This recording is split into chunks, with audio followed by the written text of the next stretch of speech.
मेरे प्यारे देशवासियों, मैं आपको एक ऑडियो सुनाता हूं। हेलो। सर नमस्ते सर।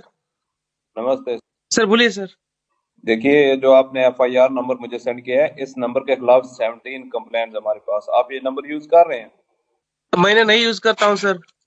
अभी कहाँ से बात कर रहे हो? Sir Karnataka sir. वो घर में हूँ सर।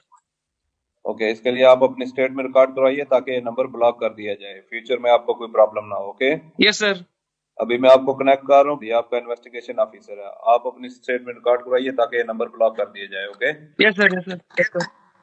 अब बताइएगा मैं किसके साथ बात कर रहा हूँ। अपना आधार कार्ड मुझे शो कीजिएगा वेरीफाई करने के लिए, बताइएगा। सर मेरे पास अभी नहीं है sir Aadhaar card sir, please sir.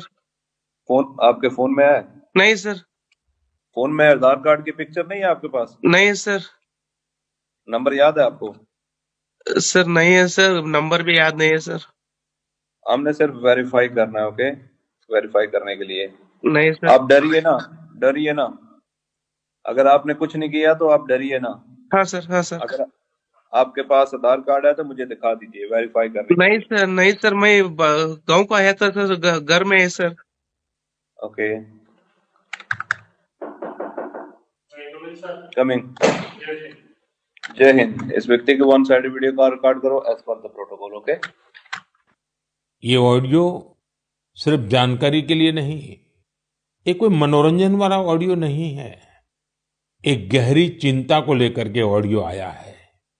आपने अभी जो बातचीत सुनी, वो डिजिटल अरेस्ट के फरेब की है। ये बातचीत एक पीड़ित और फ्रॉड करने वाले के बीच हुई है। डिजिटल अरेस्ट के फ्रॉड में फोन करने वाले कभी पुलिस, कभी सीबीआई, कभी नारकोटिक्स, कभी आरबीआई, ऐसे भांति भांति के लेबल लगाकर बनावटी अधिकारी बनकर बात करते हैं और बड़े कॉन्फिडेंस के साथ करते हैं। मुझे मन की बात के बहुत से श्रोताओं ने कहा कि इसकी चर्चा जरूर करनी चाहिए। आइए मैं आपको बताता हूं, ये फ्रॉड करने वाली गैंग काम कैसे करती है, ये खतरनाक खेल क्या है। आपको भी समझना बहुत जरूरी है, औरों को भी समझाना उतना ही आवश्यक है।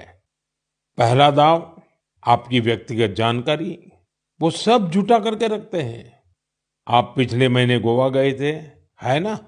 आपकी बेटी दिल्ली में पढ़ती है ना?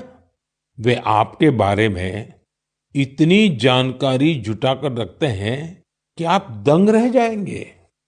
दूसरा दाव, भय का माहौल पैदा करो। वर्दी, सरकारी दफ्तर का सेटअप, कानूनी धाराएं, वो आपको इतना डरा देंगे, फोन पर बातों बातों में आप सोच भी नहीं पाएंगे। और फिर उनका तीसरा दाव शुरू होता है। तीसरा दाव, समय का दबाव। अभी फैसला करना होगा, वरना आपको गिरफ्तार करना पड़ेगा। ये लोग पीड़ित पर इतना मनोवैज्ञानिक दबाव बना देते हैं कि वो सहम जाता है।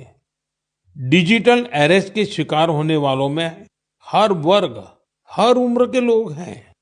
लोगों ने डर की वजह से अपनी मेहनत से कमाए हुए लाखों रुपए गंवा दिए हैं। कभी भी आपको इस तरह का कोई कॉल आए तो आपको डरना नहीं है।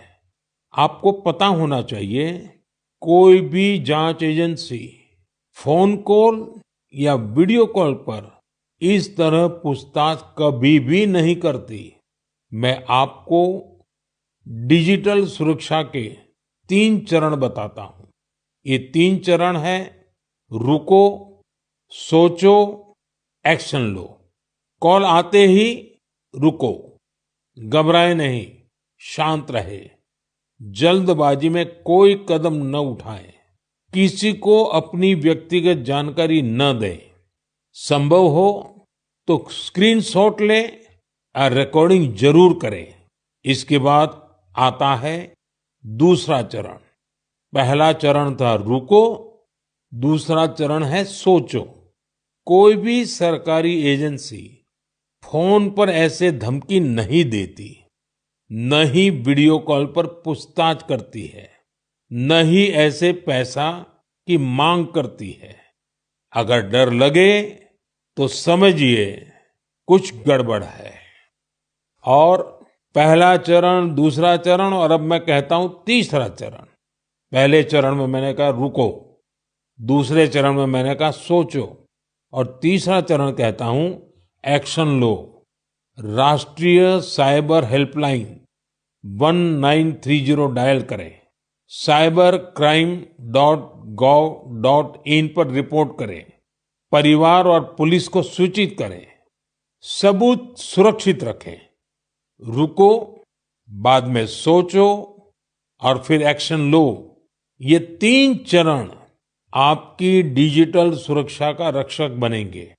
साथियों, मैं फिर कहूंगा, डिजिटल अरेस्ट जैसी कोई व्यवस्था कानून में नहीं है।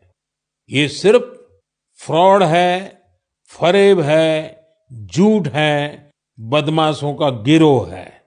और जो लोग ऐसा कर रहे हैं वो समाज के दुश्मन है।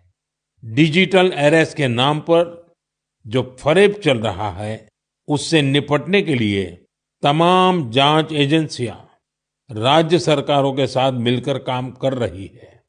इन एजेंसियों में तालमेल बनाने के लिए नेशनल साइबर कोऑर्डिनेशन सेंटर की स्थापना की गई है। एजेंसियों की तरफ से ऐसे फ्रॉड करने वाली हजारों वीडियो कॉलिंग आईडी को ब्लॉक किया गया है। लाखों सिम कार्ड, मोबाइल फोन और बैंक अकाउंट्स को भी ब्लॉक किया गया है। एजेंसियां अपना काम कर रही है, लेकिन डिजिटल अरेस्ट के नाम पर हो रहे स्कैम से बचने के लिए बहुत जरूरी है हर किसी की जागरूकता, हर नागरिक की जागरूकता। जो लोग भी इस तरह के साइबर फ्रॉड का शिकार होते हैं, उन्हें ज्यादा से ज्यादा लोगों को इसके बारे में बताना चाहिए। आप जागरूकता के लिए हैशटैग सेफ डिजिटल इंडिया का प्रयोग कर सकते हैं।